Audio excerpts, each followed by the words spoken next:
අත්‍රා ගච්ඡන්තු දේවතා සද්දම්මං මුනි රාජස්ස සුනන්තු සග්ග මොක්ඛදං ධම්මස්සවන කාලෝ අයං බදන්තා ධම්මස්සවන කාලෝ අයං බදන්තා ධම්මස්සවන කාලෝ අයං බදන්තා නමෝ තස්ස භගවතු අරහතෝ සම්මා සම්බුද්දස්ස නමෝ තස්ස භගවතු අරහතෝ සම්මා සම්බුද්දස්ස නමෝ තස්ස භගවතු අරහතෝ සම්මා සම්බුද්දස්ස.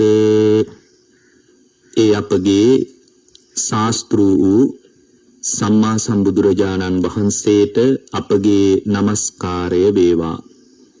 සුපින්වත්නි, ධම්මානුපස්සනා දේශනා මාලාවේ ගියවර දේශනාව නවතා දැමූ තැන සිට අද දේශනාව අපි ආරම්භ කරනවා. පින්වත්නි, අපි මේ දේශනාව නිබ්බේධික සූත්‍ර දේශනාව ඇසුරින් පැහැදිලි කළා සංඥාව පිළිබඳව මතුවුණු දහම් පරයය. අද අපි මේ දේශනාවෙන් ඔබට මතු කරන්නේ පැහැදිලි කරන්නේ ආශ්‍රව සම්බන්ධව පැහැදිලි වන දහම් පරයය. මේක බුදුරජාණන් වහන්සේගේ ශ්‍රාවකයෙකුට ඊටාම වැදගත් ධර්ම පරයයක්. සෑම බෞද්ධයෙක් තුලම ගොඩනැගෙන්න අවශ්‍ය ආධ්‍යාත්මික ප්‍රවේශය මේ ආශ්‍රව පරයය තුල ගැබ් වෙලා තියෙනවා. හේතුව අපි හැම කෙනෙක්ම පින්වත්නි උත්සාහ කරන්නේ අවබෝධේ කරා අපේ චින්තන රටාව ගොඩනගා ගන්නටයි. ලෝකයේ හැඩය තුල සංසාරයයි පැනවෙන්නේ. හැබැයි භාග්‍යවතුන් වහන්සේ අපට වදාලා යම් කෙනෙක් අප්‍රමාදීව මේ මොහොත තුල ධර්මයේ හැසිරෙනවා නම් යාට අපි කතා කරන භෞතික ලෝකයේ කිසිම සාධකයක් බලාපොරොත්තු වෙන්නේ නැහැ. ඒ බඳු සාධකවල අපේක්ෂා සහිත භාවයක් නැහැ. කෙලින්ම පුද්ගලයාගේ චින්තනය අවබෝධයේ පැත්තට ගොඩනගා ගන්න පුළුවන්. මේ ලෝකයේ සම්මත කරගෙන තියෙන පුද්ගල බලපෑම් පිළිබඳ හරිම උනන්දුවක් ලෝකයට තියෙනවා. සමහර අවස්ථාවල හිතනවා නැකත් අරුවල බලපෑමක් ඇති, ග්‍රහයන්ගේ බලපෑමක් ඇති, සෙනසුරු බලපෑමක් ඇති. මේ විදිහට මේ ලෝකේ සම්මත ලෝකය පින්වත්නි කතා කරන විවිධාකාරී බලපෑම් පිළිබඳ විවිධාකාරී ස්වභාවයේ පුද්ගලයාට බලපෑම් කරන අවදීන් පිළිබඳව පුද්ගලයා හරිම අවධානයෙන් ඉන්නවා. නමුත් යම් ශ්‍රාවකෙක් බුදුරජාණන් වහන්සේ වදාළ ක්‍රමයට මේ මොහොත තුල ශක්තිමත් වෙනවා නම් මේ මොහොත තමයි ධර්මයේ හුරු කරන්න ලැබිච්ච හොඳම වෙලාව කියලා ඔබට හිතෙනවා නම් අද උදේන්ම නැගිටිනකොට ඔබට යම් අදහසක් ආවා නම් අද අවදි වුණේ Tamanගේ ජීවිතය තුල ධර්මයේ දකින්නයි. මං හැම වෙලාවකම අත්දකින්න සියලු අත්දැකීම් මත මම ධර්මයේ ස්පර්ශ කරනවා කියන අදහස තුල යම් ශ්‍රාවකයෙකුට ගොඩනගෙන්න පුළුවන් නම් රාත්‍රියේ නිින්දට යනකොට මම ආශ්‍රවයන්ගෙන් තොරව කවදාද නිින්දට වැටෙන්නේ කියන අදහස රාත්‍රියේ නිින්දට යන ශ්‍රාවකයාගේ අදහස තුල තිබුණොත් එයාගේ හිත ධර්මයේ පැත්තට යම් පෙළඹවීමක් ගොඩනගෙනවා. එයාගේ සිතුවිලි රටාව ධර්මමය වසඟයකට ගන්න පුළුවන්කම ලැබෙනවා. අර එක තැනක තියෙනවා අත්තෝ අත්තස්ස නක්කත්තං කිං කරිස්සන්ති තාරකා කියලා. යමක් කිරීමට සුදුසු වෙලාව එළඹ තියනවා කියලා යම් පුද්ගලයෙකුට හිතෙනවා නම් කිරීමට සුදුසු වෙලාවමයි මේ එළඹ තිබෙන්නේ කියන අදහස යම් ශ්‍රාවකයෙකුට තියෙනවා නම් කිං කරිස්සන්ති තාරකා කිරීමට සුදුසු වෙලාව එළඹිලා නම් ඒකට සුබම මොහොත එළඹිලා කියන එකයි එකෙන් අදහස් කරන්නේ. සුබ මොහොතයයි මේ මොහොත තුල Tamanගේ හිත කෙලෙසුන්ගෙන් මුදවා ගන්න අදහස තියෙනවා නම් ඒක තමයි ඔබට හම්බ වෙච්ච සුබම වෙලාව. සමහර විට ඒක ලෝකේ කතා කරන රාහු කාලය වෙන්නත් පුළුවන්. හැබැයි ඒකට වඩා යාගේ චින්තන රටාව වැදගත්. ඒකයි බුද්ධ දේශනාව තුල පැහැදිලි වෙන්නේ අත්තෝ අත්තස්ස නක්කත්තං කිං කරිස්සන්ති තාරකා. සුබම වෙලාව එළඹිලා තියෙනවා නම් Tamanට මේ මොහොත තුල ධර්මයේ දියුණු කරගන්න ඕන කියන උවමනාව තියෙනවා නම් ග්‍රහතරු රාහු කාලය මේ ආදී කිසිවකින් ප්‍රයෝජනයක් නැහැ. මේ කිසිවකට ඔබට බලපෑම් කරන්න බෑ. පිනටවත් බලපෑම් කරන්න බෑ. පිනක අවශ්‍යතාවයටවත් බලපෑම් කරන්න බෑ. දැන් ගොඩාක් දෙනෙක් ආශ්‍රව දුරු කරනවා කියන කතාවට එකතු වෙනකොටම හිතනවා අපිට පිනේ අඩුපාඩුකම් ඇති. ඒකයි අපිට මේ ධර්මීය ග්‍රහණය කරගන්න බැරි. මේ ධර්මීය දියුණු කරගන්න බැරි කියලා පසුබෑමක් ඇති වෙන්න පුළුවන්. ඒ පසුබෑමත් එක්කම ශ්‍රාවකෙක් පින පැත්තටම ඇදිලා යන්න පුළුවන්. ඒක ඊටාම වැදගත් දෙයක්. නමුත් මේ ධර්මයේ ඔබේ කන වැටෙන්නේ පුරාණ හේතුඵලවල අන්තර් සම්බන්ධතාවයක් නිසා. පුරාණ හේතුඵලවල අන්තර් සම්බන්ධතාවයක් නිසා මේ ධර්මයේ ඔබේ කන වැටෙන නිසා මේක අහම්බයක් විදියට අපි සලකා ගන්න නරකයි. අහම්බයක් විදියට සලකා ගන්නේ නැතුව අපි මේ ලැබුණු අවස්ථාව තුල පුළුවන් තරම් අපි ධර්මයේ තුලම ශක්තිමත් වීම ඊටාම වැදගත් දෙයක් විදියටයි භාග්‍යවතුන් වහන්සේ පැහැදිලි කරන්නේ. පින්වත්නි මේ දේශනා පරයය තුල අද විවෘත වෙන්නේ ආශ්‍රව පිළිබඳව පුද්ගලයා තුල 6 ආකාරයකින් ඥානාන්විත භාවයක් ගොඩනැගුණොත් එයා ආශ්‍රව දුරු කරනවා. ඒතර බුදුරජාණන් වහන්සේ සොයාගත්ත විශිෂ්ට අභිඥාව තමයි ආසවක්කය ඥානෙ. ඒක ලෝකයට හම්බ වුණේ නැහැ. ලෝකේ විවිධ ශ්‍රමණ කණ්ඩායම් සත්‍ය හොයාගෙන ගියාට විමුක්තිය හොයාගෙන ගියාට සත්‍ය ගවේෂණයේ පැත්තට එකතු වුණාට ඒ අයට ආශ්‍රව ක්ෂය කිරීමෙන් උපදවා ගන්න ඥානය ඒ අයට උපන්නේ නැහැ. ඒ නිසා ආසවක්කය ඥානය කියන එක ඒ අයගේ චිත්තසංතාන තුල නූපදුණු ඥානයක්. ඒක උපන්නේ නැති තත්වයක්. පින්වත්නි බුදුරජාණන් වහන්සේ පහළ වෙන කාලේ සීලය සම්බන්ධ අදහස තිබුණා, සමාධිය සම්බන්ධ අදහසක් තිබුණා. ඒ කියන්නේ හිත වඩන එක ගැන ඒ අය සාකච්ඡා කළා. ඒ අය අතර හිත වැඩිම සම්බන්ධ පුළුල් සංවාද තිබුණා. එහෙමනම් ඒවා බුදුරජාණන් වහන්සේ පැහැදිලි කර අරුම පුදුම තත්වයන් නෙමෙයි. බුදුරජාණන් වහන්සේ තුල පැවතිච්ච අපූර්ව ඥානයක් තියෙනවා. ඒක ලෝකේ පෙර නොඇසූ විරු තත්වයක්, පෙර නොඅත් විඳ තත්වයක්. ඒක වින්දනය කරපු අත්දැකීමක් නෙමෙයි. ඒක තමයි බුදුරජාණන් වහන්සේ මජ්ක්‍ධිමා පටිපදාව තුලින් ගොඩනගාගත්ත ආසවක්කය ඥානය. ඇත්තට මේක උපදින්නේ බුදුරජාණන් වහන්සේගේ අවබෝධය තහවුරු වෙන වෙලාවේ. දැන් උන්වහන්සේ දා බෝධි මණ්ඩලය තුල වාඩි වෙලා උන්වහන්සේ සම්පූර්ණයෙන්ම චතුරංග සමන්නාගත වීරියෙන් අදිෂ්ඨාන කරගෙන වාඩි වෙලා හැමමස්ලේ නහර ඇට ඇට මිදුළු වල මොනවා හරි ඉතුරු වෙන දෙයක් තියෙනවා නම් ඉතුරු වුණාවේ. වේලෙන දෙයක් තියෙනවා නම් ඒවා වේලිලා ගියපුවාවේ. හැබැයි අවබෝධයට පත් වෙලා මිසක් නැගිටින්නේ නැහැ කියලා මහා බලවත් වීරියකින් තමයි උන්වහන්සේ බෝධි මණ්ඩලය තුල වාඩි වුණේ. ඒ විදියට උන්වහන්සේ වාඩි වෙලා උන්වහන්සේ සම්පූර්ණයෙන්ම නැගී හිටියේ ආනාපාන සමාධියෙන්. ඊට පස්සේ උන්වහන්සේ සමාධිය තුල ධ්‍යාන සමාපත්තියට සමවැදිලා අභිඥාපාදක සමාපත්තියෙන් නැගී ඉඳලා උන්වහන්සේ පිටිපස්සට පටිච්ච සමුප්පාදේ විමසන්න පටන් ගත්තා. පටිච්ච සමුප්පාදේ විමසගෙන යනකොට උන්වහන්සේ අනුලෝම වශයෙන්ුත් පටිලෝම වශයෙන්ුත් එක විමසන්න පටන් ගත්තා. ඒ අනුලෝම ප්‍රතිලෝම වශයෙන් විමසීම තුල තමයි උන්වහන්සේ තුල කවදාවත් ලෝකයට මතු නොවිච්ච ඥානයක් උපන්නේ උන්වහන්සේගේ හද මණ්ඩල තුල. මොකද්ද? ආසවක්කය ඥානය. පුබ්බේ නිවාසානුස්සති ඥානය කියන්නේ පෙර නොඇසූ විරු තත්ත්වයක් නෙමෙයි.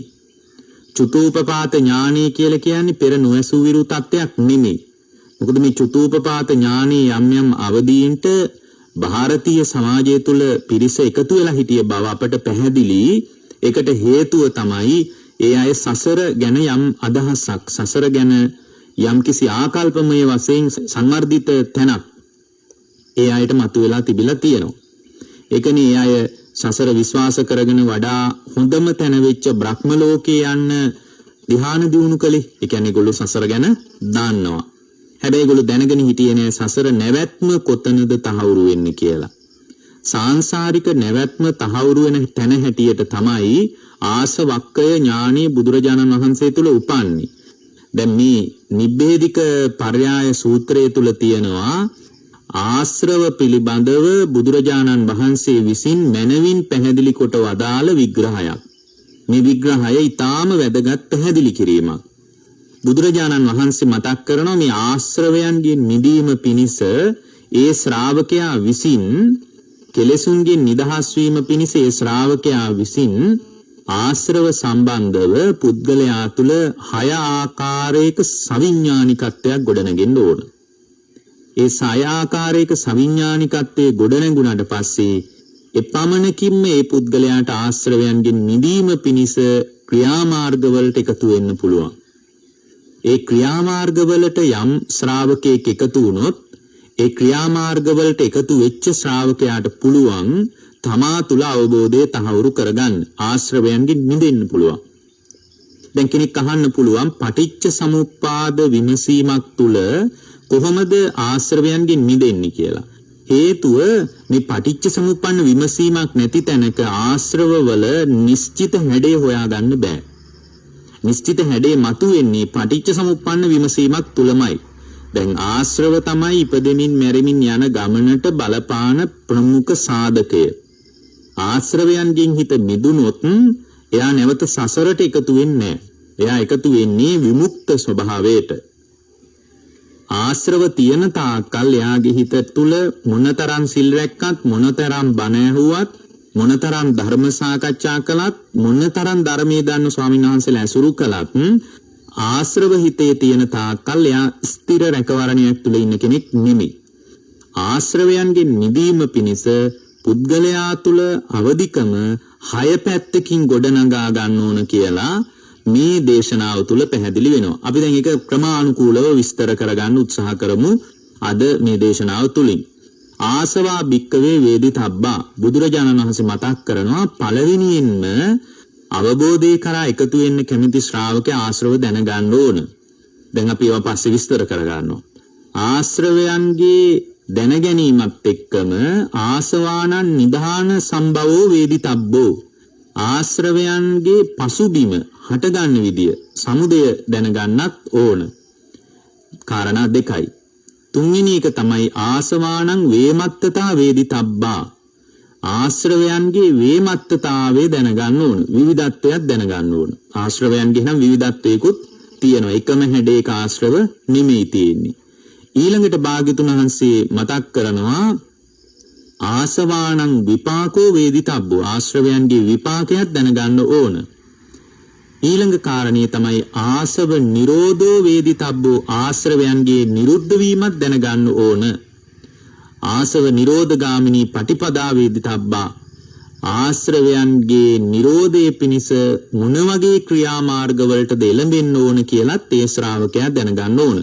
මෙන්න මේ විදියට ධර්මයේ පිළිබඳ පළල් දැනුමක් නැති කෙනෙක් පවා මෙබඳු එකම දේශනාවකින් පවා අවබෝධය කරා යන්න පුළුවන් විදිහේ තියුණු දර්ශනයක් යම් ශ්‍රාවකෙක් පහළ කරගත්තොත් ඒ තියුණු දර්ශනීය පහළ කරගත්ත ශ්‍රාවකයාට පුළුවන් තමන්ගේ චිත්තසංතානය සම්පූර්ණයෙන්ම ආශ්‍රවයන්ගෙන් මුදවා ගන්නට. එතකොට ආශ්‍රවයන්ගෙන් මුදවා ගැනීම පිණිස මෙච්චරයි දැනගන්න ඕනේ. දැන් ආශ්‍රවයන්ගෙන් මිදුනොත් මොකද වෙන්නේ? ආශ්‍රවයන්ගෙන් මිදුනොත් එයා නිවනට එකතු වෙනවා. විමුක්ත ස්වභාවයට එකතු වෙනවා. හොඳයි ආශ්‍රවයන්ගෙන් නොමිදුනොත් ආශ්‍රවයන්ගෙන් නොමිදුනොත් මේ ලෝකයේ බුද්ධ ශාසනය ඇසුරු කරගෙන මුන්නතරම් වටිනා පින්කම් කළත් ඒ අතර තියෙන ඉහළම පින්කම කටින පින්කමනේ. එබ්බඳු පින්කම් කළත් ලෝකයේ අවබෝධය කරානම් ශ්‍රාවකයෙකුට එකතු වෙන්න බෑ ආශ්‍රව තියෙන තාක්කල්. එහෙනම් ඊටාම වැදගත් ගැඹුරු අභ්‍යන්තරික විමර්ශනයකට ශ්‍රාවකයා එකතු කරන විදිහේ දහම් කතාවකට තමයි අපි මේ එකතු වෙමින් තිබෙන්නේ.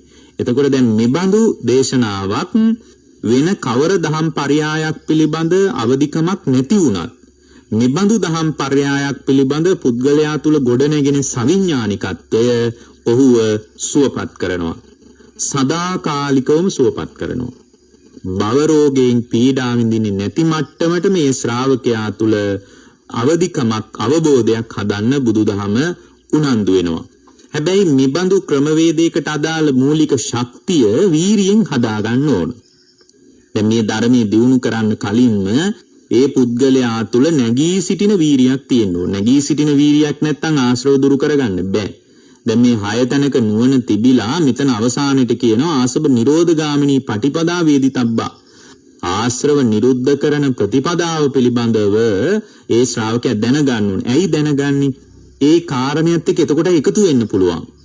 එකතු වෙන්න පුළුවන් තත්ත්වයක් අපිට අපේ ආධ්‍යාත්මය තුළ ගොඩනගා ගන්න පුළුවන් කියන ස්වභාවයේ මත ශ්‍රාවකයාට පුළුවන් සදාතනික නිවීමකට ගොඩනගෙන්න Tamange හිත ඒ බඳු තත්ත්වයකට ගොඩනගා ගන්න. එතනදී සම්මා වායාමයේ වගේකින් ලැබෙන ශක්තිය තමයි ඒ පුද්ගලයා අවබෝධය කරා සතිපට්ඨානෙ දියුණු කිරීම ආදී ධර්ම ඔස්සේ සදාතනික නිවීමකට එකතු කරන්නේ. දැන් ඒක අපි ඉදිරියට තවදුරටත් කතා කරගන්නවා. දැන් අපි බලමු මොනවද ආශ්‍රව. දැන් මේ කාරණා 6 දැනගත්තොත් ඒ කාරණා 6ම සෑහෙනවා අවබෝධයේ පිණිස. හැබැයි Tamange ඇතුළ කියවා ගන්න ඔබ දක්ෂ වෙන්න ඕන. දැන් ගොඩාක් දෙනෙක් ධර්මයේ හරහා තමන්ව කියව ගන්න බැරි කමේ අරුබුදයට මුහුණ දෙනවා. ඒ නිසා ඔබට බුදුරජාණන් වහන්සේ මතක් කළා මේ ධර්මයේ හැම වෙලාවකම පාවිච්චි කරන්න කියලා. ධර්මයේ පරිහරණය කරන්න කියලා තමන්ව කියවා ගන්නට. ඒ කියන්නේ අපි හැම කෙනෙක්ම හිත දෙස බලන්න වෙලාවක් වෙන් කර ගන්න ඕන. නමුත් අපිට හිත දිහා බලන්න වෙලාවක් වෙන් කරගන්න කියලා ලෝකේ කියන්නේ. ලෝකේ කියන්නේ ලෝකේ දිහා බලන්න වෙලාවක් හදාගන්න. ලෝකේ සැලසුම් කරන්න, ලෝකේ විඳින්න, ලෝකේ වින්දනයේ පිණිස උත්සාහවත් වෙන්න. මේ ලෝකේ ගොඩාක් දේවල් ඔබට දකින්න තියෙනවා, අහන්න තියෙනවා. මේ ලෝකයේත් එක්ක එකතු නොවි මැරෙන්න එපා කියලා ලෝකේ කියනවා. නමුත් ලෝකේ එහෙම කිව්වට බුදුරජාණන් වහන්සේ අපට වදාලා ලෝකයට පේන්නේ නැති වෙනම කතාවක්. මොකද්ද? හිත දෙස බලන්න. ඔබ හිත දෙස බලන්න දවසකට පුංචි වෙලාවක් හරි වෙන් කරගත්ත ශ්‍රාවකෙක් වෙන්න. ඒක තමයි බුදුරජාණන් වහන්සේට කරන හෘද සාක්ෂියේ බුද්ධ පූජාව හැටියටයි මම ඒක දකින්නේ. ඒ බඳු ශ්‍රාවක භාවයකට මේ දේශනාව හරි උපකාරයක් පින්වත්නි. ඒ නිසා බුදුරජාණන් වහන්සේ මූලික වශයෙන් ශ්‍රාවකයාට පැහැදිලි කරනවා ආසවා භික්කවේ වේදි තබ්බා. මහණෙනි ආශ්‍රව දැනගන්න. මොනවද ආශ්‍රව? භාග්‍යවතුන් වහන්සේ මතක් කරනවා තයෝමී භික්කවේ ආසවා. පින්වත් මහණෙනි ආශ්‍රවයන් තුනයි තියෙන්නේ. කාමාසවෝ, භවආසවෝ, අවිජ්ජාසවෝ. ආශ්‍රව වර්ග තුනයි. එකක් කාමාශ්‍රව, දෙවෙනි එක භව ආශ්‍රව, තුන්වෙනි එක අවිජ්ජා ආශ්‍රව. හැබැයි මේ තුනට අමතරව අභිධර්ම ක්‍රමයේ පැහැදිලි කරනවා ditthi ආශ්‍රව කියලා තව කොටසක්. ditthi ආශ්‍රව කියලා. එහෙම බැලුවොත් ආශ්‍රව වර්ග 4යි. හැබැයි මූලික බුදුරජාණන් වහන්සේ පැහැදිලි කරපු මේ දේශනාවට අනුව ආශ්‍රව කීයද? ආශ්‍රව 3යි. තයෝමී භික්කවේ ආසව. ආශ්‍රව 3යි. කාමාශ්‍රව, භවආශ්‍රව, අවිජ්ජාශ්‍රව. ඒතර කාමාශ්‍රව කියලා කියන්නේ පංචකාමයන් වින්දනය කිරීම පිණිස අපි තුල පවතින උත්තේජනය. දැන් ඔබ ඇහින් රූප බලලා වින්දනයක් ඇසහරහා හොයනවා නම් ඒ හොයන්නේ වෙන මොකුත් නෙමෙයි ඔබේ හිත තුල කාමාශ්‍රව තියෙන නිසා.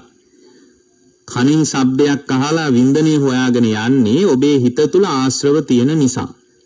කාමාශ්‍රව නැත්තම් අහපු දේ අහපු තැන අතහැරිලා යනවා. අහපු දේවල් එක්ක යා පැටලින්නේ.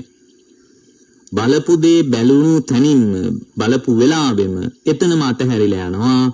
ඒ බලපු දේ නිසා එයාගේ හිත තුල ආශ්‍රව වැඩෙන්නේ නැහැ. හේතුව තමයි ඒ බලපු දේ පදනම් කරගෙන හිත තුල සංස්කාර ධර්මයන් ගොඩ නැගීම පිණිස ඒ දකින දේ තුල ආශ්‍රව නැහැ.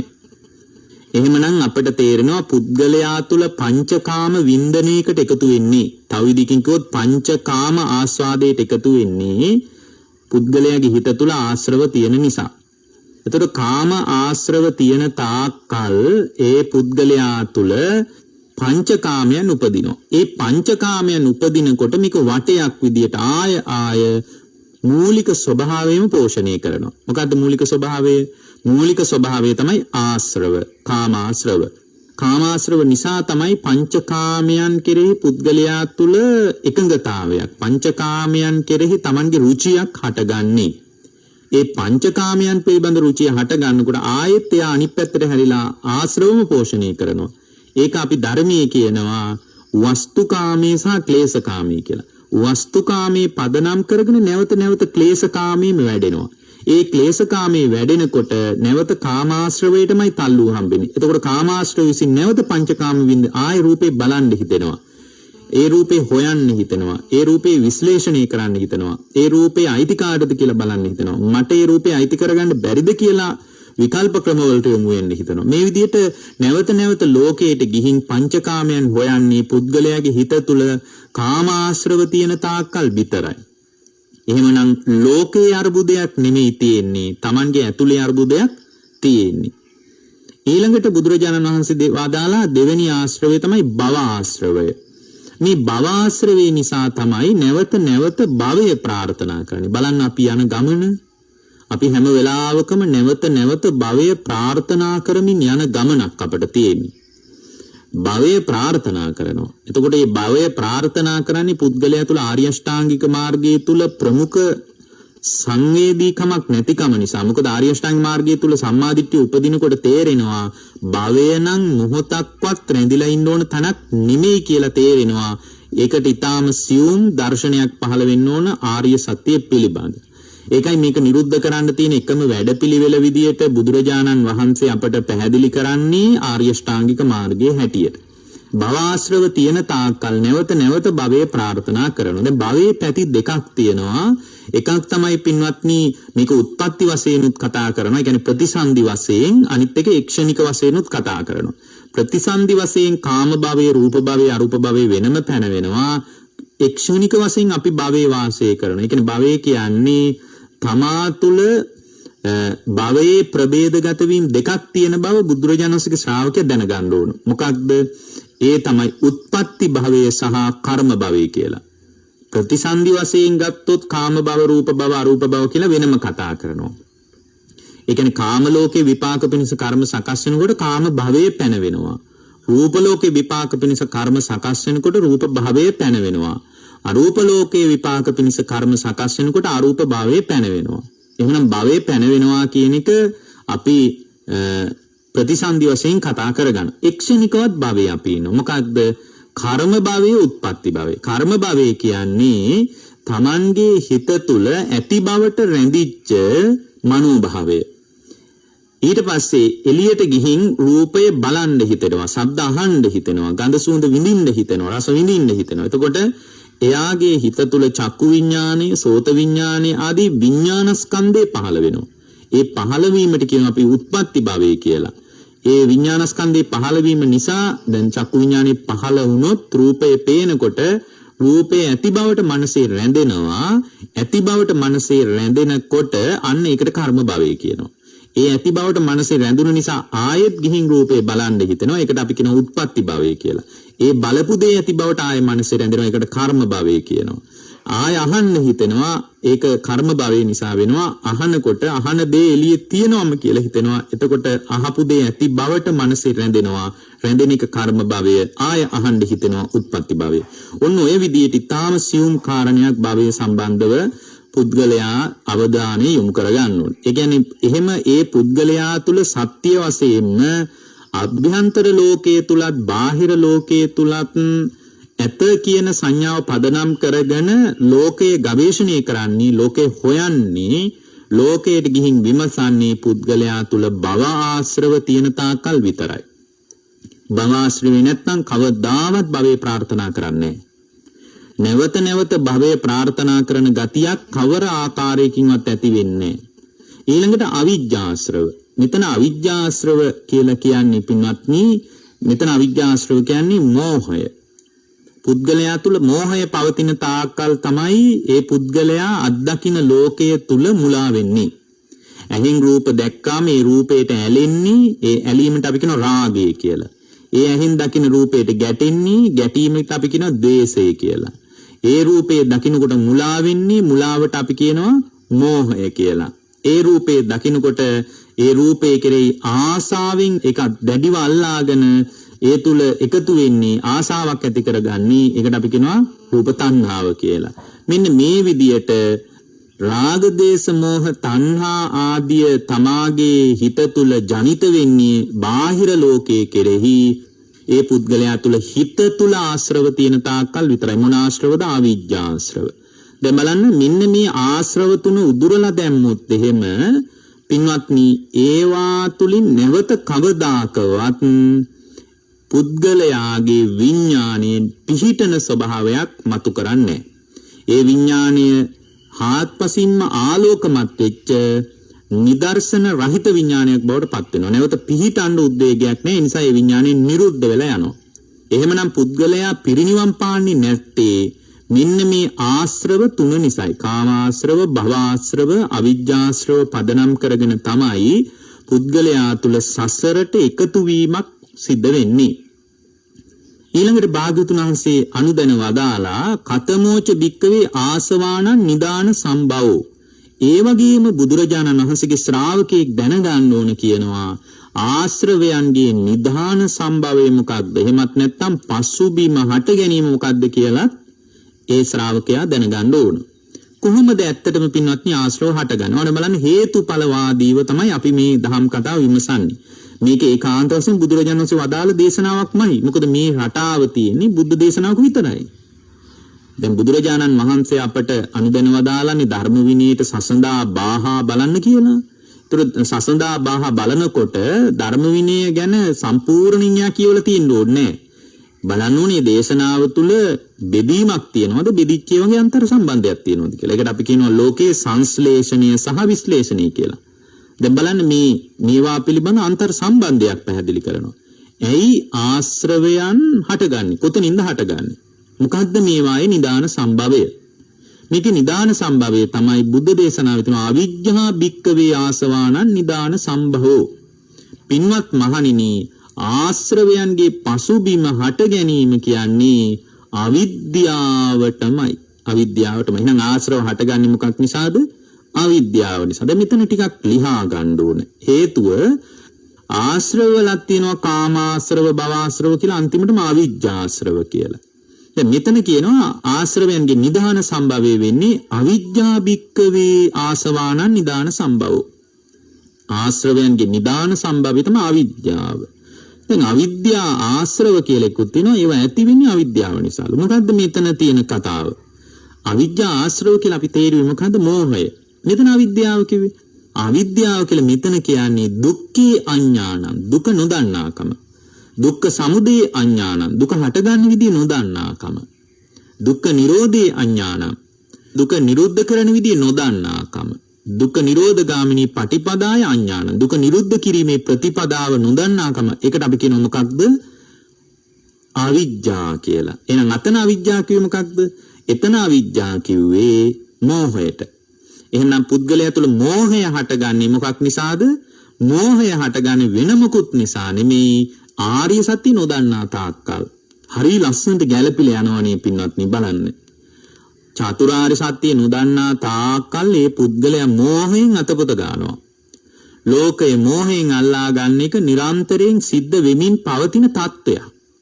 එහෙමනම් ඒ පුද්ගලයා තුල ආශ්‍රවයන් මතුවෙන්නේ වෙන කවර දෙයක්වත් නිසා නෙමෙයි, චතුරාර්ය සත්‍ය නොදන්නා තාක්කල්. ඒකයි භාග්‍යවතුන් වහන්සේ වදාළේ පින්වත් මහණෙනි, අවිද්‍යාවෙන් වැහිලා තණ්හාවෙන් බැඳිලා තණ්හා සංයෝජනාන තණ්හාවේ සංයෝජනයෙන් මුල හොයන්නත් බැරි දීර්ඝ කාලයක් ඔබත් මමත් ඉපදී මෙරි ආවේ ආර්ය සත්‍ය නොදන්නා තාක්කල්. අන්න අවිද්‍යාව නිසායි සසර ඇවිදින්නේ කියන එකයි මේ කියන්නේ. ඒතර අවිද්‍යාව නිසා සසර ඇවිදිනවා කියන්නේ අවිද්‍යාව නිසා අවිජ්ජා ආශ්‍රව වැඩෙනවා. මේක අඤ්ඤමඤ්ඤ වශයෙන් යැපෙනවා. ඒක තමයි විශේෂත්වය. දැන් අවිජ්ජා පත්‍ය සංඛාරා කියලා පටිච්ච සමුප්පාදේ පටන් ගත්තට අවිද්‍යාවට මුල නෑනේ. ඒක ලියා ගන්න අවිජ්ජා සූත්‍රය කියලා එකක් තියෙනවා. ඒ සූත්‍රය බලන්න ඕන. ඒ සූත්‍රයේත් නැති කාරණයක් මෙතන පැහැදිලි වෙනවා. මොකක්ද? අවිද්‍යාව ඇති වෙන්නේ ආශ්‍රව නිසා. ආශ්‍රව ඇති වෙන්නේ අවිද්‍යාව නිසා. අඤ්ඤමඤ්ඤ වශයෙන් යැපෙනවා. ආශ්‍රව ඇති වෙනවා අවිද්‍යාව නිසා, ආය අවිද්‍යාවම පෝෂණය වෙනවා ආශ්‍රව පදනම් කරගෙන. එහෙනම් මෙතන ආශ්‍රවයන්ට නිදාන සම්භවයේ විදියට ධර්මයේ තෝරලා පැහැදිලි කළේ මොකක්ද? තෝරලා පැහැදිලි කළේ බුදුරජාණන් වහන්සේ අවිජ්ජා භික්කවේ ආසවානං නිදාන සම්භවෝ. අවිද්‍යාවම තමයි ආශ්‍රවයන්ගේ නිදාන සම්භවය. එතකොට මේ අවිද්‍යාව පදනම් කරගෙන කාමාශ්‍රව, භවආශ්‍රව, අවිජ්ජාශ්‍රව නිරන්තරයෙන් වැඩෙනවා කියන්නේ ඒ පුද්ගලයාට තේරෙන්නේ ලෝකයේ සැබෑ අතහැරීම මොකක්ද? සැබෑ වශයෙන් පුද්ගලයාගේ චින්තන රටාව කොහොමද ගොඩනගන්නේ මොකක්වත් තේරෙන්නේ අර අවිද්‍යාව නිසා. ඒ ආර්ය සත්‍ය ඔස්සේ විමසීමක් නැහෙනි. හේතුඵල වශයෙන් විමසීමක් නැහැ. හේතුඵල වශයෙන් විමසීමක් නැති වුණාට පස්සේ අර පිනක් නිසා හරි කමක් නැහැ යමක් ලැබුණා නම් ඒ ලැබිච්ච දේ විසින් ඒ පුද්ගලයා යට කරනවා. ඒක තමයි වෙන්නේ. දැන් දේවදත්ත සූත්‍රය කියලා සූත්‍රයක් තියෙනවා. දැන් දේවදත්ත භික්ෂුව අරමුණු කරගෙන වදාළ දෙයක් බුදුරජාණන් වහන්සේගෙන් එක්තරා ස්වාමීන් වහන්සේ නමක් ඇවිල්ලා විමසුවා ස්වාමිනී භාග්‍යවතුන් වහන්සේ මේ දේවදත්ත භික්ෂුව ගැන භාග්‍යවතුන් වහන්සේ මීට වඩා සොයා බැලුවා නම් හොඳයි කියලා මේ සමාජය තුල කතාවක් යනවා. ස්වාමිනී දේවදත්ත භික්ෂුව ගැන ඔබ වහන්සේ මීට වඩා සෙව්වනම් හොඳයි නේද කියලා වගේ අදහසක් මතුවුණා. ඒ වෙලාවේ බුදුරජාණන් වහන්සේ වදාලා භික්ෂුව මම තරම් දේවදත්තට අනුකම්පා කරපු කෙනෙක් නැහැ. හේතුව තමයි හරියට අසූචි වලකට වැටිලා ඉන්න මිනිස්සෙක් ඒ අසූචි වලින් ගොඩ ගන්න කියලා හිතාගෙන අසූචි වල උඩ ඉන්න මිනිස්සෙක් එයාගේ අසූචි ගෑවිලා නැහැ.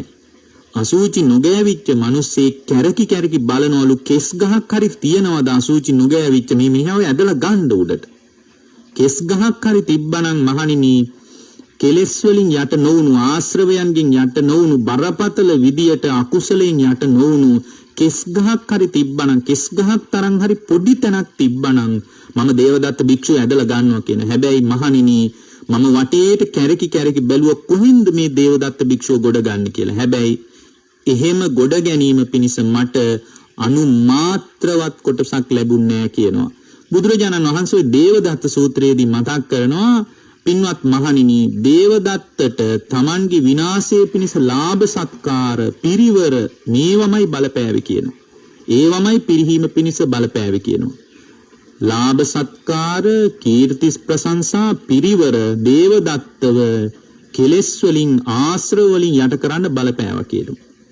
ඒ කියන්නේ මේවා ලැබෙනකොට අපිට හිතනවා වින්දනයේ පැත්තටම ඇදිලා යන්න මේවා හම්බෙලා තියෙන විඳින්න නැතුව මොකටද මැරෙන්නේ කියලා ආශ්‍රව වලටම විශාල තල්ලුවක් හදා ගන්නවා. ඒක භාග්‍යවතුන් වහන්සේ උපමාවකින් වදාලා මහණෙනි ඒක මෙබඳු දෙයක් කියනවා. කෙසෙල් ගහක් පින්වත් මහණෙනි ඵල ලබා දෙන්නේ Tamanගේ විනාශය පිණිස කියනවා. දැන් කෙහෙල් ගහක කෙහෙල් කෙනක් පූදිනවා කියන්නේ ගහ හමාරයි කියන එක. ඒක Tamanගේ පිරිහීම පිණිසම තමයි කෙසල් ගසක් Tamanගේ ගසේ ඵල දරන්නේ කෙහෙල් කෙනක් පූදින්නේ. දේවදත්තහට පින්වත් මහණෙනි ඒ ලාභ සත්කාර පිරිවර ලැබුණේ පිරිහීම පිණිසමයි කියනවා. ඒ කියන්නේ නිබඳු ආකාරයක පටිච්ච සමුප්පන්න විමසීමක් නැත්තම් මොකක්ද ආශ්‍රව යම් තාක් කාලයක් ඇද ඒ තාක් කාලයක අවිද්‍යාව වැඩෙනවා.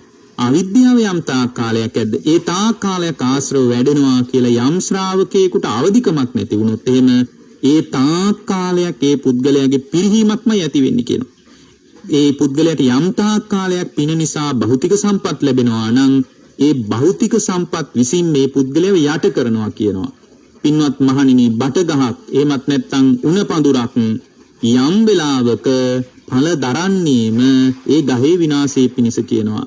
ඒ වගේ පින්වත් මහණෙනි දේවදත්ත භික්ෂුවහට ලාභ සත්කාර ලැබුණි කීර්ති ප්‍රශංසා ලැබුණි යාගේ විනාශය පිණිසමයි කියනවා. යම් ශ්‍රාවකෙක් දැනගත්තොත් ආශ්‍රවයන් ඇති වෙන්නේ අවිද්‍යාව තියෙන තාක්කල්. අවිද්‍යාව කියන්නේ චතුරාර්ය සත්‍ය නොදන්නාකම. යම් තාක් කාලයක් චතුරාර්ය සත්‍ය නොදන්නා තාක්කල් ඒ ස්වභාවයේ වර්ධනය වෙනවා ආශ්‍රව විසින්. බටපඳුරු දෙකක් එකට හිටවලා වගේ එකක් නිසා එකක් යැපෙනවා ආශ්‍රව මත අවිද්‍යාව යැපෙනවා අවිද්‍යාව මත ආශ්‍රව යැපෙනවා කියලා යම් ශ්‍රාවකයෙකුට තේරුණොත් ඒ තේරුම් ගත්ත ශ්‍රාවකයා තමයි ආශ්‍රව නිරුද්ධ කරන ආසවක්ඛය ඥානෙ උපදවා ගන්නේ. දැන් අපිට කාරණා දෙකක් පැහැදිලි. තුන්වෙනි කාරණේ තමයි බුදුරජාණන් වහන්සේ වදාලා කතමාච භික්කවේ ආසවානං වේමත්තතා පින්වත් මහණෙනි ආශ්‍රවයන්ගේ විවිධත්වය දැනගන්න කියනවා. මෙන්න මේ ආශ්‍රව නිසා තමයි පුද්ගලයා සසර සැරිසරන්නේ. ආශ්‍රව ක්ෂය කළොත් නිවනටනේ ශ්‍රාවකයා එකතු වෙන්නේ. අතිබික්කවේ ආසවා නිරයගාමිනියා අතිබික්කවේ ආසවා තිරච්ඡාන යෝනිගාමිනියා අතිබික්කවේ ආසවා පෙත්තවිසේ ගාමිනියා අතිබික්කවේ ආසවා මනුෂ්‍ය ලෝක ගාමිනියා අතිබික්කවේ ආසවා දේව ලෝක ගාමිනියා අයං උච්චති බික්කවේ අස්සවානං වේමත්තතා. බුදුරජාණන් වහන්සේ වදාලා පින්වත් මහණෙනි යම් වෙලාවක සත්‍යය සසර කැරකිනවා නම් ඒක මනුස්ස ලෝකෙ වෙන්න පුළුවන්, දිව්‍ය ලෝකෙ වෙන්න පුළුවන්, නිරය වෙන්න පුළුවන්, තිරිසන් ලෝකෙ වෙන්න පුළුවන්, පෙත්ත විශේෂගාමිනිය പ്രേත ලෝකෙ වෙන්න පුළුවන්. කවර තැනක වුණත් සසර ඇවිදිනවා නම් ඇවිදින්නේ ඒ පුද්ගලයා තුල ආශ්‍රවවල පවතින වේමත්තතාවය අනුවමයි. එහෙනම් යම් වෙලාවක අපි තුල සසරට එකතු වෙලා ඉන්නවා නම් ඒක ආශ්‍රවවල ප්‍රතිලාභයක්. ඒකයි බුදුරජාණන් වහන්සේ ආසවක්කේ ඥානෙ උපදවා ගැනීම පිණිසම ශ්‍රාවකයා තුල පෙළඹවීමක් හැදුවේ. කෙනෙක් අහන්නත් පුළුවන් දිව්‍ය ලෝකේ යනවා නම් මනුස්ස ලෝකේ යන ආශ්‍රව තියෙනවා නම් අනේ ඒ ආශ්‍රව කොයිතරම් හොඳයිද? ඒ බඳු ආශ්‍රව තියෙනක කිසිම වරදක් නෑ නේද වගේ හිතන්න පුළුවන්. පින්වත්නි, දිව්‍ය ලෝකේ ගියාම බොහෝම දිව්‍ය සම්පත් ලැබෙනවා තමයි. හැබැයි දිව්‍ය ලෝකෙට අදාළ විපාක පිණිස කර්මය අනිත්‍ය වෙලා යනකොට ආයෙත් යා නිරයට, പ്രേත ලෝකයට, තිරිසන් ලෝකයට වැටෙනවා කියන එක ස්ථිරව සිද්ධ වෙන දෙයක් නිසා කෙටි කාලීන විකල්පයකට ශ්‍රාවකයා එකතු කරන්න බුදුදහම එකඟ වෙන්නේ නෑ පින්වත්නි. ඊළඟට බුදුරජාණන් වහන්සේ මෙතනදී අනුදැන වදාලා කතමෝච භික්කවේ ආසමානං විපාකෝ. පින්වත් මහණෙනි, ආශ්‍රවයන්ගේ විපාකය දැනගන්න කියනවා. හතරවෙනි කාරණේ යංකෝ භික්කවේ අවිජ්ජාගතෝ තජ්ජං අන්තභාවං අබිනිබ්බන්තේති පුඤ්ඤ භාගියං වා අපුඤ්ඤ භාගියං වා අයං උච්චති භික්කවේ ආසවානං විපාකෝ. මහණෙනි, මේ ආශ්‍රවයන්ගේ විපාක තියෙන මොනවද? බුදුරජාණන් වහන්සේ අනුදැන වදාළනවා යම් හේයකින් පුද්ගලයා තුල අවිද්‍යාව තුල පිහිටා යම් වෙලාවක පින හෝ පව හෝ වශයෙන් ඒ ආත්ම භාවවල උපදිනවද ඒක තමයි ආශ්‍රවවල විපාකය. දැන් ආශ්‍රවවල විපාකයක් විදියට තමයි පුණ්‍ය භාගීව හෝ අපුණ්‍ය භාගීව පුද්ගලයාගේ විවර වීම සිද්ධ වෙන්නේ. හේතුව අවිද්‍යාව නිසා. ආශ්‍රව තිබ්බාම අවිද්‍යාව වැඩෙනවා. අවිද්‍යාව තිබ්බාම අවිජ්ජාපච්චය සංඛාර. අවිද්‍යාව නිසා යා සංස්කාර ගොඩනගනවා. ඒක පුණ්‍යාභි සංස්කාර වෙන්නත් පුළුවන්, අපුණ්‍යාභි සංස්කාර වෙන්නත් පුළුවන්. බලන්න, පින කරන්නේ පව කරන්නේ අවිද්‍යාව නිසා. ඇයි අවිද්‍යාව හැදෙන්නේ? කුමකින්ද? ඒ තමයි ආශ්‍රව වලින්. එහෙනම් මිනිසු පින් කරන්නේ ආශ්‍රව නිසා, පව කරන්නේ ආශ්‍රව නිසා. විපාකයේ තමයි පුණ්‍ය සංස්කාර අනුව හෝ අපුණ්‍ය සංස්කාර අනුව ඒ පුද්ගලයාගේ උපත තීරණය වෙනවා. කොහොමද ඒක බුදුරජාණන් වහන්සේ වදාළේ? සංකාරපච්චය විඥානං. අන්න බලන්න, පටිච්ච සමුප්පන්න ලස්සන රීතියක් මෙතන තියෙන්නේ. සංස්කාරයන් පදනම් කරගෙන මේ පුද්ගලයාගේ විඥානේ නැවත නැවත පිහිටනවා. සංකාරපච්චය විඥානං. සංස්කාර ප්‍රත්‍යෙන්න විඥානේ පිහිටනවා. එහෙමනම් ඒ පුද්ගලයාගේ ආශ්‍රවයන්ගේම විපාකයක් හැටියට තමයි පුද්ගලයාගේ විඥානය එක එක තැන්වල පැලවෙන්නේ. නොඑක් තැන්වල විඥානය පැලවෙන්නේ විපාකයක් හැටියට.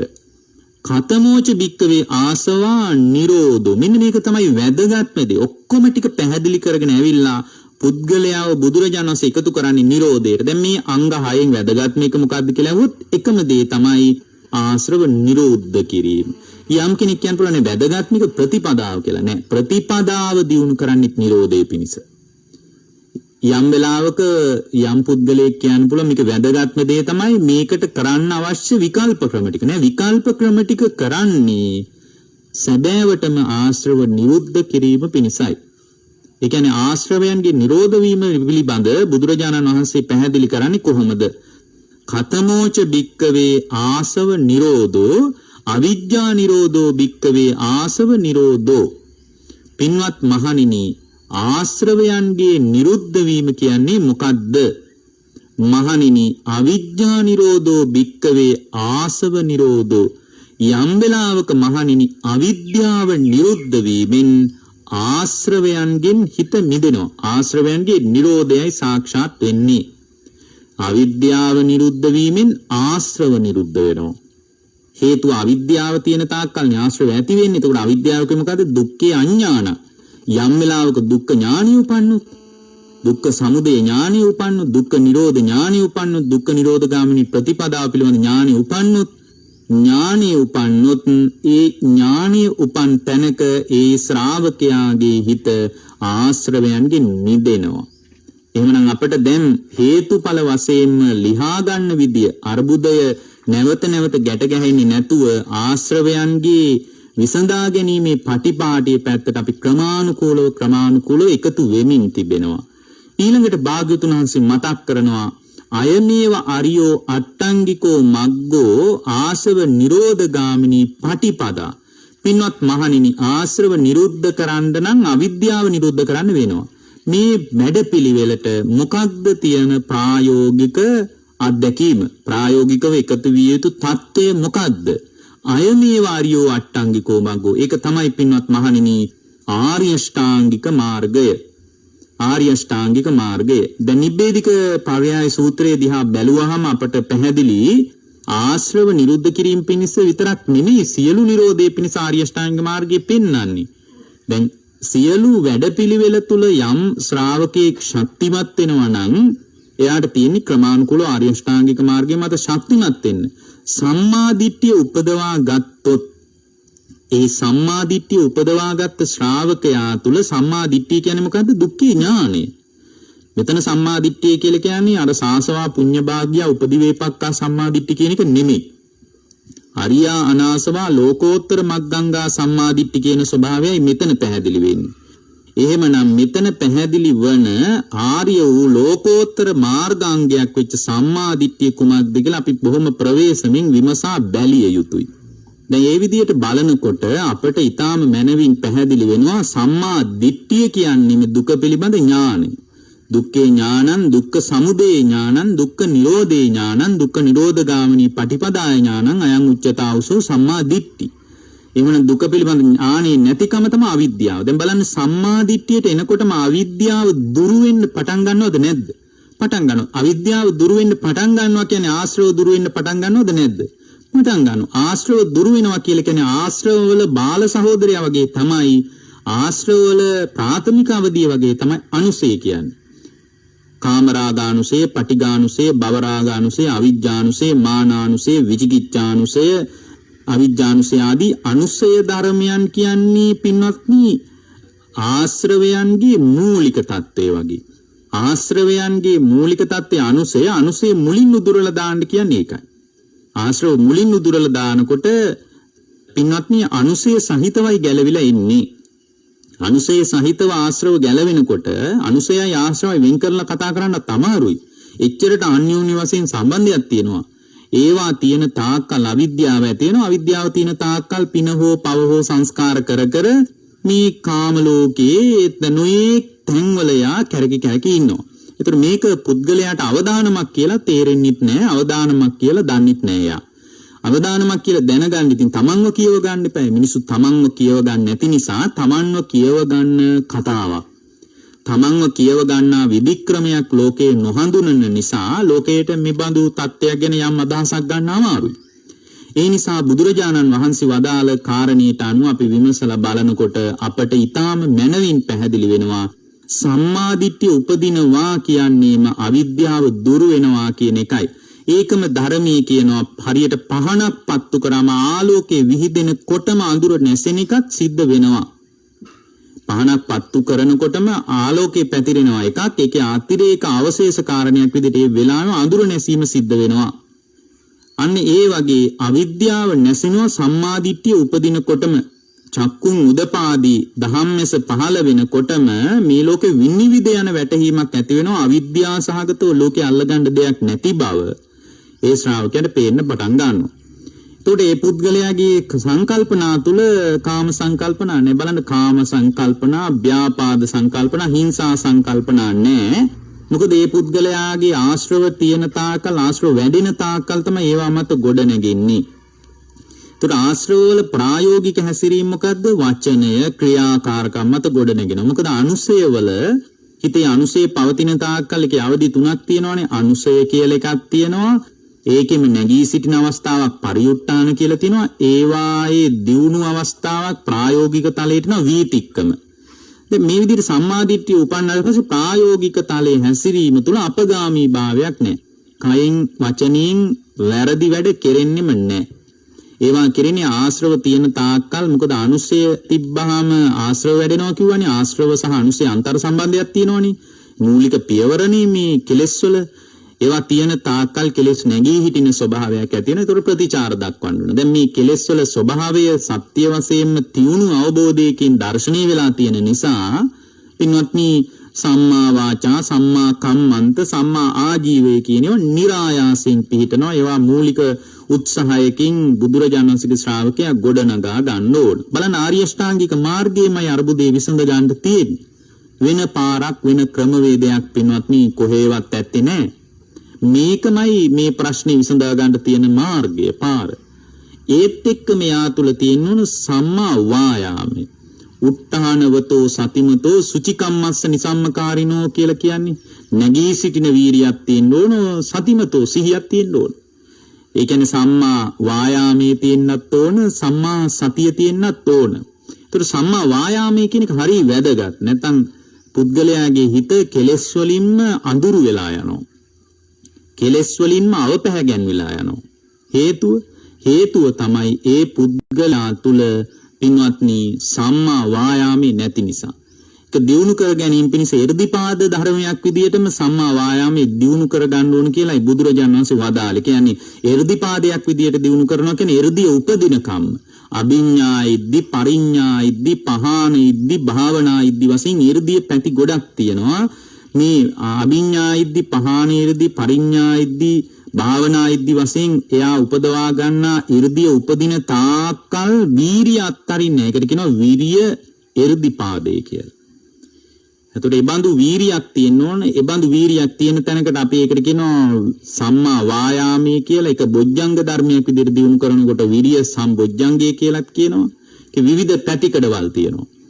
දැන් සාමාන්‍ය පුද්ගලයේ වීරිය පැති කීපයකින් හදා ගන්න අවශ්‍යයි. එකක් තමයි දැන් අත්තකාර කියලා සූත්‍රයක් තියෙනවා. ඒ සූත්‍රයේ තියෙනවා වීරියේ පැති කීපයක්. මොකක්ද?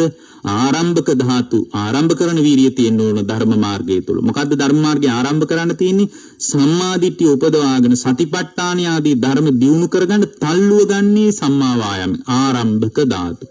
නික්කම ධාතු. ඉදිරිපත් වීමේ වීරිය තියෙන්න ඕන. කියන්නේ මේ ධර්මයේ පුහුණු කරගෙන යන්න වෙන්නේ Tamanට කාටවත් මේක දිය කරලා මේ වතුර පොවනවා වගේ පැන් ටිකක් පොවනවා වගේ පොවන්න බෑ. ඒ කියන්නේ ඉදිරිපත් වීමේ වීරිය තමා තුළ තියෙන්න ඕන. පරක්කම ධාතු. ඊට පස්සේ නිරත වීමේ වීරිය තියෙන්න ඕන. නිරත වෙන්න වීරිය තියෙන්න ඕන. ආරම්භ කරාට වැඩ නැහැ. සමහර අය ආරම්භ කරනවා. දැන් ගයක් හදන්න ආරම්භ කළාම මූලික වශයෙන්ම මූලික පාදම සකස් කර ගන්නවා. ෆවුන්ඩේෂන් එකක් දා ගන්නවා. හැබැයි එතනින් පස්සේ ඒ බිත්ති බැඳලා ඊටාම ශක්තිමත් විදියට කණු මත බිත්ති එකතු කරලා මේ නිවස ඉදිකිරීමේ ක්‍රියාවලිය තුලනේ ආරම්භ කිරීම තියෙනවා. ඒ කියන්නේ පුද්ගලයා තුල පරක්කම ධාතු නැහැ. ඒ කියන්නේ නිරත වීමේ වීරිය නැහැ. තාම ධාතු ස්ථාවර වීරියක් තියෙනවා. දැන් කාලයක් ධර්මයේ දියුණු කරන ඇත්ත තමයි මේ අවිද්‍යා සහගතව ලෝකයේ අලුකු අරුබුදයක අපි පැටලිලා ඉන්නේ. ඒ තාකල් ආශ්‍රව වැඩෙනවා. ආශ්‍රව තියෙන තාකල් අවිද්‍යාව වැඩෙනවා. ඉතින් මේ කියන කතාව ඇත්ත තමයි. මෙතන ලොකු අරුබුදයක් තියෙනවා තමයි කියලා හිතාගෙන ඒ පුද්ගලයා විසින් වීරිය ආරම්භ කරනවා. ආරම්භ කරගෙන ගියාට පින්වත්නි තාම ධාතු ස්ථාවර වීරියක් නැහැ. ස්ථාවර වීරියක් නැති වුණාම කඩා වැටෙන ඕන වෙලාවක මාසයක් දෙකක් බණ අහනවා ධර්මයේ දියුණු කරනවා. ඊට පස්සේ ආයෙත් එයා කඩා වැටෙනවා. ඊට පස්සේ ආයෙත් මතක් වෙන්නේ වෙසක් කාලේ වගේ ටිකක් වැඩි උනන්දුවක් පවතින බුදුරජාණන් වහන්සේ පිළිබඳ බුද්ධහලම්බන ප්‍රීතියකින් වටපිටාව හැඩවෙන කාලෙක මතක් වෙනවා. ඇත්ත තමයි මේ බුදුරජාණන් වහන්සේ වෙනුවෙන් මටත් නිශ්චිත වැඩපිළිවෙලක් තියෙන්න ඕන නේද? බෞද්ධයෙක් විදිහට මම උන්වහන්සේ වෙනුවෙන් සැබෑ ගෞරවයේ වශයෙන් කරන්නේ කුමක්ද? උන්වහන්සේට මගේ හදවත බුදු කුටියක් කොට පූජා කරන්න පුළුවන් නම් මොනතරම් ආශ්චර්ය ජනකයිද කියලා ඔන්න එනවා ධර්මයට. ඊට පස්සේ වෙසක් පොසොන් වගේ මාස කීපයකින් ධර්මයේ අත්හැරලා යනවා. හේතුව තමයි ස්ථාවර වීරියක් නේ. ඒක තාම ධාතු කියනවා. තිති ධාතු පිහිටි වීරියක් නැහැ. ඒ තුල පිහිටුවාගෙන ඉන්න වීරියක් නැහැ. සතිපට්ඨාන ධර්මයන් දියුණු කරගෙන පිහිටුවාගෙන ඉන්න වීරියක් නැහැ. උපක්කම ධාතු උපායශීලී වීරියක් නැහැ. බොහෝ සම්බාධක ඇති වෙනවා. ඒ සම්බාධක ඇති වෙනකොට ලංකාවේ මිනිස්සුන්ට හරියට බාධා මේ කාලේ. ඉතින් එක පැත්තකින් මාර පාක්ෂික බලවේගයකුත් තියෙන බව පේනවා. ඔය අසුර පිරිසගේ බලපෑමුණත් මේ කාලේ ලංකා වාසීන්ට හරිය වැඩි බව පේනවා. සත්පුරුෂ දෙවිවරු භූමියේ ක්‍රමානුකූලව අතහැර දානවා වද්දෝ කියලා කෙනෙකුට හිතෙන්න පුළුවන්. හැබැයි එහෙම අතහැරියත් බුදුරජාණන් වහන්සේ ලංකාදීපේ රකින්න කියලා දෙවියන්ට බාර දුන්න නිසා භාග්‍යවතුන් වහන්සේගේ බුද්ධ වචනේ විශ්වාස කරගෙන දෙවිවරු මේ ලංකා භූමිය කෙරෙහි සිත පිහිටුවාගෙන ඉන්න නිසා තමයි යන්තම් මේ වෙලාවේ පවා අපි පණ ගැට ගහගෙන ඉන්නේ. නැත්තම් මීට වඩා බරපතල කඩා වැටීමකට අදාළ හේතු සාධක ලෝකේ සකස් වෙලා තියෙනවා. ඉතින් බුදුරජාණන් වහන්සේගේ ධර්මයේ විශාල ආනුභාවයක්, ධර්මයේ රැකවරණයක්, ධර්මයේ පිහිටක් පිළිසරණක් අපට තියෙනවා. ඒ පිළිසරණ සත්පුරුෂ ධර්මයේ ඔස්සේම අපි ගොඩනගා ගන්න දක්ෂ විය යුතුයි. උපක්කම ධාතු උපායශීලී වීරිය නැති වුණොත් එහෙම කරදර සම්බාධ කෙනෙකුට යාට කරදරේ අහු වෙනවා, ධර්මය අතහැරෙනවා. දැන් ගොඩාක් දෙනෙක්ගේ ජීවිතවල ධර්මය අතහැරුණ අයගේ කතා දිහා බලනකොට අපිට පේනවා. හොඳට බණ භාවනා දියුණු කරගෙන චිත්ත සමාධිය වඩාගෙන ප්‍රඥාවෙන් ලෝකයේ දිහා බලාගෙන පටිච්ච සමුප්පන්නව විමසාගෙන හිටපු උදවිය අපි ඕන තරම් දන්නවා. ඒ අය හොඳට ධර්මයේ දියුණු කරගෙන හිටියා.